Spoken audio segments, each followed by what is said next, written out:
కదలిరండి తెలుగుదేశం కుటుంబ సభ్యులారా తరలిరండి 27, 28, 29వ తేదీల్లో కడప జిల్లా పబ్బాపురంలో జరిగే రాష్ట్ర మహానాడు పండుగకు కదలిరండి. అందరూ ఏకమయ్యే మహాసంఘం ఈ మహానాడు పండుగ. రండి, అందరూ ఒక్కటై విజయవంతం చేద్దాం. మీ శ్రీ వేమిరెడ్డి ప్రభాకర్ రెడ్డి గారు, నెల్లూరు పార్లమెంట్ సభ్యులు, మరియు శ్రీమతి వేమిరెడ్డి ప్రశాంతి రెడ్డి గారు, కోవూరు శాసనసభ్యులు. జై మహానాడు, జై చంద్రబాబు. నాడు నేడు ఎన్నడైన తెలుగువాడి తోడు. Welcome to sauce TV. నేను మీ అభిషేక్. సందీప్ రెడ్డి వంగ, ఇతని పేరు తెలియని యువత ఉంటారు అంటే మాత్రం అతిశక్తి కాదు. ఎందుకంటే ప్రతి ఒక్క యూత్కి కూడా, అంటే యూత్ఫుల్ మూవీస్ తీయడంలో సందీప్ రెడ్డి వంగ స్టైలే వేరు. అంటే యూత్కి బాగా అట్రాక్ట్ అయ్యేటువంటి సినిమా అర్జున్ రెడ్డి కావచ్చు, అనిమల్ కావచ్చు, ఇటువంటి సినిమాలు తీస్తూ యూత్లో తనకంటూ ఒక ప్రత్యేక శైలిని, వాస్తవికతకు దగ్గరగా ఉండేటువంటి విధంగా డిఫరెంట్గా, మనం ఆలోచించేటువంటి విధానానికి డిఫరెంట్గా తీసేటువంటి డైరెక్ట్గా సందీప్ రెడ్డి వంగకు పేరుంది. అందుకే ఆయన చిత్రాలు కూడా సూపర్ హిట్గా నిలుస్తాయి. యూత్ఫుల్ ఎంటర్టైనర్ తీయడంలో ఆయన తనకు తానే సాటి అని చెప్పి నిరూపించుకున్నారు. అయితే ఈ సందీప్ రెడ్డి వంగ స్పిరిట్ అనేటువంటి ఒక సినిమాని తీస్తూ ఉన్నారు. ఈ సినిమాకి సంబంధించి దీపికా పదుకునేని చాలా కాలం క్రితమే హీరోయిన్గా డిసైడ్ చేశారు. హీరోగా ప్రభాస్, హీరోయిన్గా దీపికా పదుకునే ఉంటే బాగుంటుంది ఈ సినిమాకి అని డిసైడ్ చేయడం జరిగింది. అప్పుడు దీపికా పదుకునే గర్భంతో ఉండడంతో శిశువుని జన్మనిచ్చే తర్వాత ఆమెను హీరోయిన్గా మళ్ళీ ప్రజెంట్ చేద్దామని చెప్పేసి ఆమెతో మాట్లాడడం జరిగింది. ఆమెతో స్టోరీ డిస్కషన్ చేయడం జరిగింది.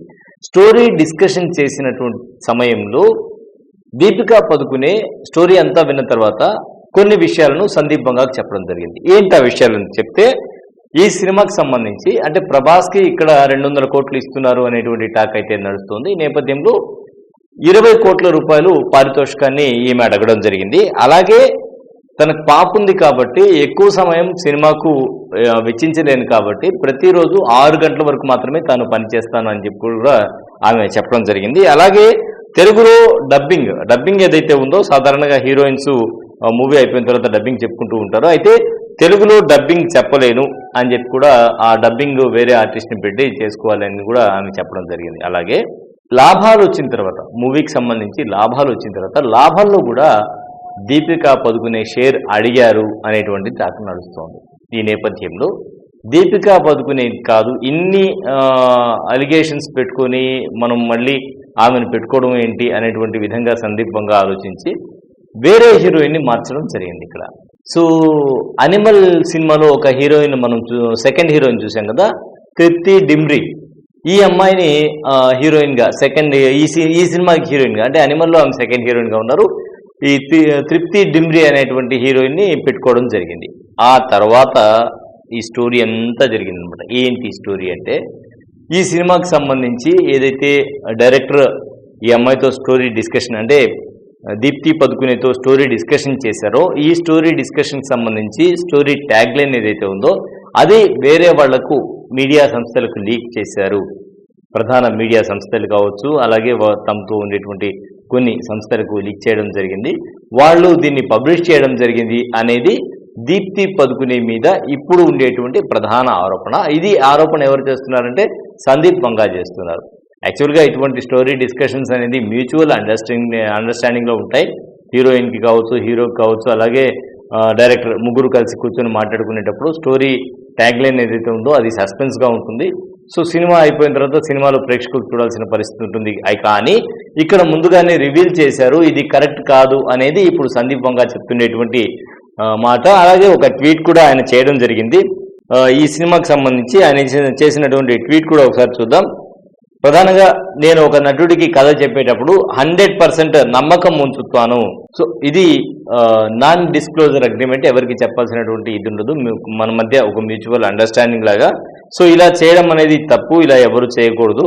మీరు ఒకవేళ కథ మొత్తం చెప్పినా కూడా నాకు ఎలాంటి ఇబ్బంది లేదు, నాకు ఎలాంటి అభ్యంతరం లేదు అని చెప్పి కూడా ఆయన చెప్పడం జరిగింది. సో దీనికి సంబంధించి ఒక సామెతను కూడా ఆయన జోడించడం జరిగింది. ఇదే ఇప్పుడు హాట్ టాపిక్గా మారిపోయింది. మరోవైపు ఈ కథనాన్నంతా కూడా తీసుకుని దీపికా పదుకునే దగ్గరికి వెళ్ళినప్పుడు దీపికా పదుకునే మాత్రం ఇది ఖండిస్తూ ఉన్నారు. ఇటువంటిది ఏది జరగలేదు, తాను చెప్పలేదు అనే విధంగా చెప్తున్నారు. సో మొత్తానికి ఈ ఎపిసోడ్ సందీప్ బంగా దీపికా పదుకునే మధ్య జరిగినటువంటి ఈ ఎపిసోడ్ మాత్రం కొంచెం హాట్ టాపిక్ గా ఉంది. మీడియా కథనాలు అయితే దీని మీద రకరకాలుగా వస్తున్నాయి. ఇటు దీపికా పదుకునే ఫ్యాన్స్ దీన్ని ఖండిస్తుంటే సందీప్ బంగా ఫ్యాన్స్ మాత్రం ఇలా చేయడం దీపికా పదుకునే తప్పు అని చెప్పి మాట్లాడుతున్నారు. మరి ఈ స్టోరీ డిస్కషన్స్ బయటకు వెళ్ళడం అనేది కరెక్టా కాదా, మరి వీరి మధ్య జరిగినటువంటి సంభాషణ కావచ్చు, ఇప్పుడు సందీప్ బంగా చేసినటువంటి ట్వీట్ కావచ్చు, దీని మీద సగటు ప్రేక్షకుడిగా మీ అభిప్రాయం ఏంటో కామెంట్ రూపంలో తెలియజేయండి. ఇది ఇవాల్టి స్పెషల్ రిపోర్ట్. మరో స్పెషల్ రిపోర్ట్లో మళ్ళీ కలుద్దాం. అంతవరకు సెలవు. నమస్తే.